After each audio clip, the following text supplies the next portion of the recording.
I'm going through all the people that suggesting names for these pickups. There are a lot of good ones in here. It's making it kind of difficult. Somebody suggested that I just name him Leslie. You don't want pickups named after you? Alright, well then I'll just keep looking. The other thing I'll have to figure out is if I pick a name, I gotta go all the way back to the beginning and see when the first instance of that name in this list is, like the oldest. Because what? There's a lot of duplicates? Yeah, I feel like a lot of people either have the same idea or copied somebody else, one of the two. Okay. So I'm gonna have to go back all the way to the beginning and kind of start from there, which is what I'm trying to do. But I don't know how many hundreds of comments there are, but there's literally hundreds, like 500 or something. So this is gonna take a minute. This is what I'm gonna call him. Right there. Everybody else in the video has to wait till the end. But okay. That's what I'm gonna call him. Is there a reason? There is a reason. Okay. I do have a reason, and it has to do with another set of pickups that I have and how these pickups are made and etc. So is that one that was suggested multiple times? It is not. Oh, that's good. Yeah, so this guy, I'm taking a screenshot right now so we don't lose him. Boom.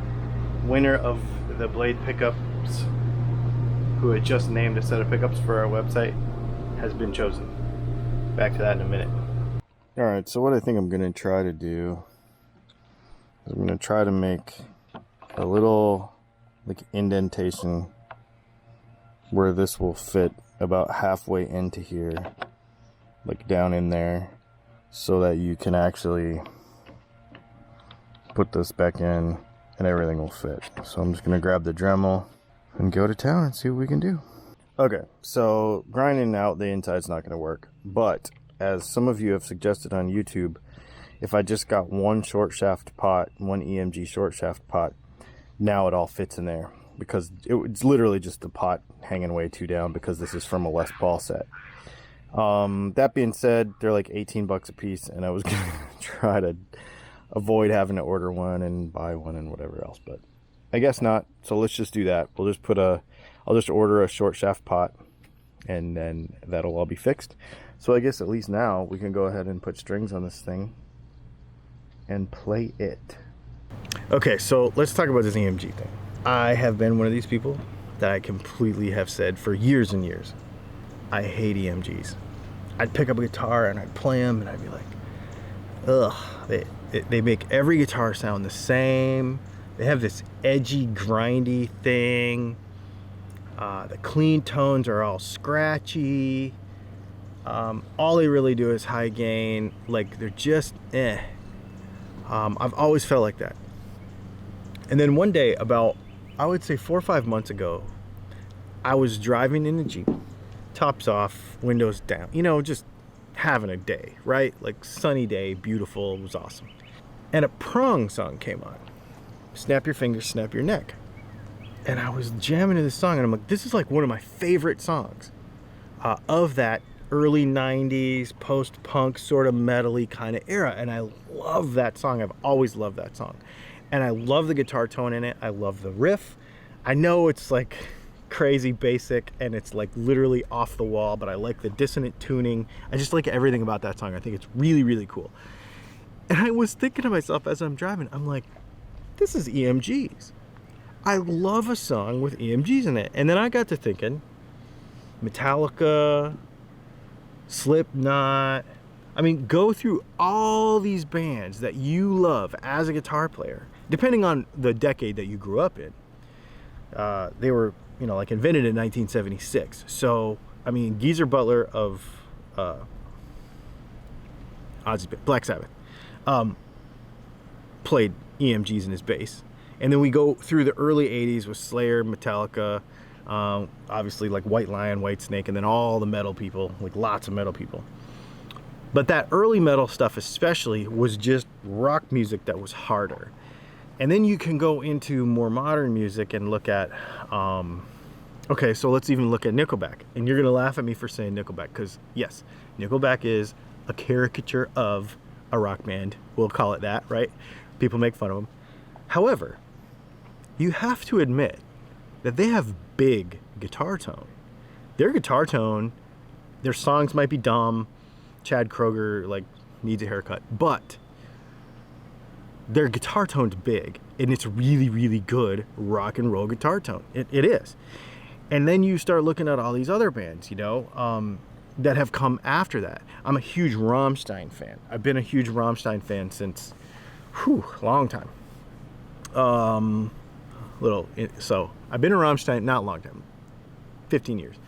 I've been a Rammstein fan since that stupid movie with Vin Diesel, Triple X, came out, and that song was at the beginning of that movie. And then I bought that record, and I've pretty much bought every Rammstein thing ever since then. I'm a huge Rammstein fan. So I love guitar music with EMGs in it, and you do too. So you can't say that you hate it because you like all these songs that were made with them. So we've been conditioned into this thing where we're like, they all sound the same, and yeah, I like metal, but I don't play metal. Here's the thing about guitar pickups. 90% of everybody overthinks guitar pickups. We all do it. You know, this Alnico, I want this, and I want the little poke in the frequency right here, and I want... No. All a pickup does is it's wire wrapped around magnets. That's all it is, okay? And there's a lot of things that affect it, but basically all it's doing is it's creating a voltage. You move the string, and the pickup makes a voltage, and it sends it to the amp. That's all it's doing. It is the simplest transducer, changer of energy from motion to electricity that there ever is. That's all it is. And what you're shaping with a pickup when you design the pickup is at a particular frequency, it makes this voltage. Or at a particular voltage, it makes this frequency, or vice versa. It just kind of depends how you look at it and how you construct the formula. But the bottom line is that resonant peak of that pickup, this is the frequency that when I make a voltage, that this pickup makes the best. This other pickup does it the best here. That's all it is. Simple, simple, simple. So, why don't we like a pickup that just says, look, I'm going to give you a voltage and you can do whatever you want with it? Do you know when I design pickups, passive pickups, so our Strat pickups, our Tele pickups, our DAFs, those are probably be the most, those are the most that this applies to that I'm about to say. I've said it many times. You can get a Tele pickup that does this, a Tele pickup that does this, and a Tele pickup that does this, and name them all something different and sell 4 different models of pickups. Or why don't you just do one model of pickups that does this to here, and then I let you pick what you want to do with it. More importantly than that, and I'm a pickup guy, and I know what I'm about to say is going to upset some people or whatever, but I don't care. The amp does more to shape the sound. It takes what you give it with that pickup and shapes it more than what you could shape with the pickup itself, almost, pretty much. And that might be false in some circumstances, but that's how we do it. You have your favorite guitar, and then you go pick an amp. There aren't very many people that will zoom out and look at the entire thing and say, hey, I want this tone, so I need this rig, this whole rig to do a thing. No, most people zoom in to something stupid like the value or type or material of a capacitor, or the value of a pot, or the shape of a pickup, or if it's Alnico 5 or Alnico 3, and they zoom in and they laser focus on something, and it's dumb because it doesn't matter when you zoom out and look at this whole big picture, right? So the reason I go into that whole rant is because when you play with EMGs, yes, they make all guitars sound the same. I still maintain that. But pick a different amp, pick a different sound. Let's go play with that, and I'll show you what I'm talking about.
Just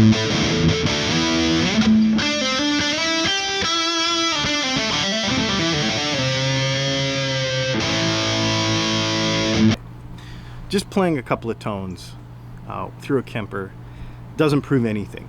It doesn't. And I know that. But the point I was trying to make with all that is that you have to try this stuff yourself. You can't just get on the internet and be like, because everybody says. I was literally looking for some information on EMGs today, and I'm not gonna lie, I get in these forums and they're like, you can't play classic rock on EMGs, you can't play jazz on EMGs, they're only for metal. Like, people just, and then the person that asked the question is like, oh, okay.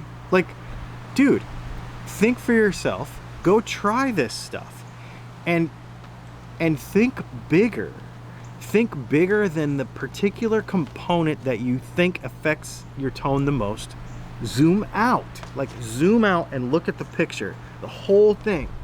The cable, the amp, the pedals, everything, and understand the interactions between everything before, and I'm speaking to myself here, before counting out a particular component or style of component and thinking that it does not fit in the type of music that you make. A pickup set like an EMG 8185 set that we've got there is just a flavor.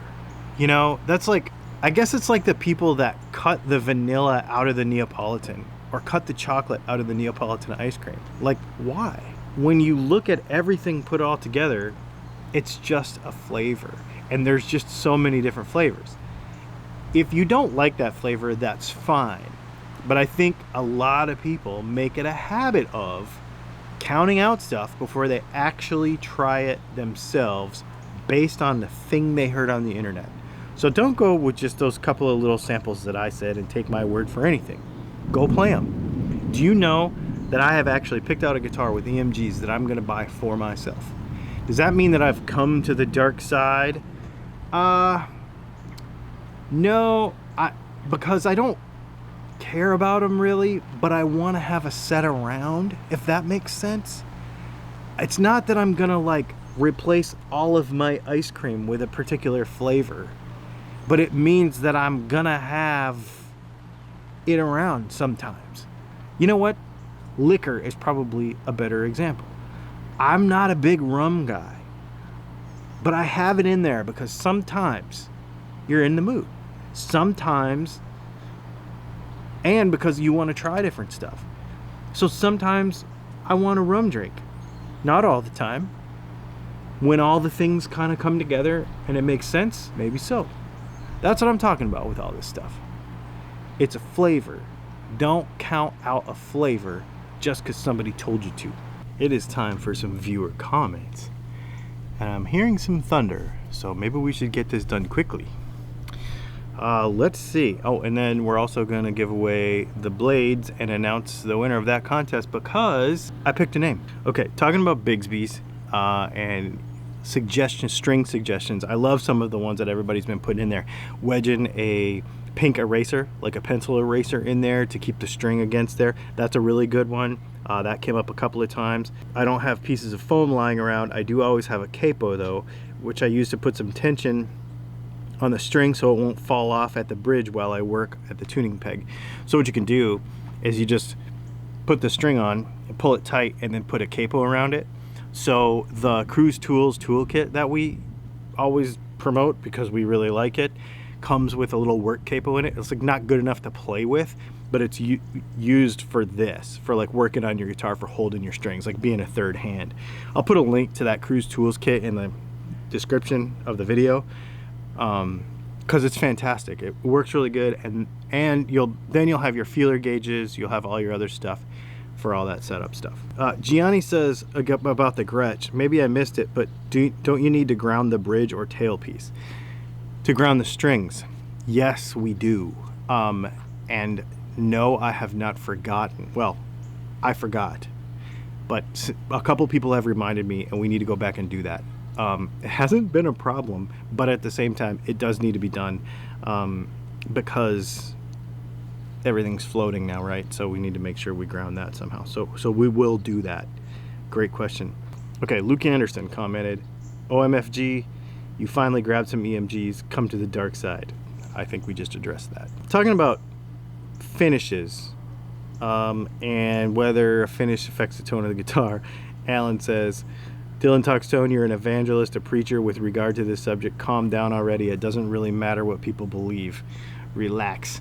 You know, the thing is, you could say that, but about a lot of this guitar stuff, what you believe versus what is the truth and the science that backs it up. A guitar is just a piece of wood with strings on it, and some magnets. You know, it's just wood and some wire and some magnets. And it's all very basic physics, like we're talking about with pickups earlier. This stuff is the most basic technology ever. Everybody wants to breathe all of this complexity into it, and it's just the most simple thing ever. Like, these things are not complicated, and so when people put all this myths into it and sell mojo in a can and all that stuff, stuff drives me insane. So yeah, I will continue to kind of speak against that. Let's give away this blade set of pickups. Robin Watson, he wins. Robin Watson, get with me. Go to Dylan Talks Tone, hit the contact button, and do the little thing, and send me an email. Give me your contact information. It'll take me a couple of weeks to get these made because we're really busy right now, but I'm going to make you a set of Dylan Pickups Quattros. We're going to call them Quattros because I'm a car guy. More importantly, I'm a Volkswagen guy. My flat six tele pickups are named after a Porsche motor, so we're going to name these because they have 4 magnets on each pickup and they have 4 blades in each set of pickups.